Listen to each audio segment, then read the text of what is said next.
زي ما كنت متوقع الساعة عدت 12 خلاص مفيش لعيب هيقدر يتأيد لماتش السوبر الأفريقي.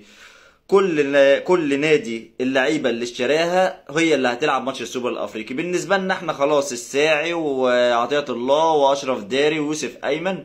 بالنسبة لنادي الزمالك قدر في آخر اللحظات اللي هو يجيب جناح أيسر وجناح أيمن لعيب بولندي من نادي أحد السعودي، وقدر اللي هو يعوض صفقة موبنزا، واحترم رغبة جماهيره وفرح جماهيره، وهم كل تركيزهم في ماتش السوبر لان هم عارفين يعني ايه ياخدوا بطولة او سوبر افريقي بالنادي الاهلي. هتغير لهم مسار فكرة جماهيرهم خالص بالنسبة لادارة لبيب. اما الكابتن محمود الخطيب فهو مش عامل اي تقدير لجماهير النادي الاهلي، مش عامل ومش عارف يعني ايه ماتش سوبر بين النادي الاهلي والنادي الزمالك، ومش عارف الجمهور بين النادي الاهلي والزمالك في اللقاء دوت لا قدر الله لو حصل حاجه غير مكسب النادي الاهلي ايه اللي جمهور الاهلي هيبقى عامل ازاي. بس انا بقول رساله للكابتن محمود الخطيب، لو نادي الاهلي ما وفقش وان شاء الله هيوفق وهيكسب السوبر الافريقي، بس لو حصل حاجه لا قدر الله انت وادارتك مش هتبقوا موجودين على كرسي النادي الاهلي، وانا متاكد من كده وانت كمان اتاكد من كده.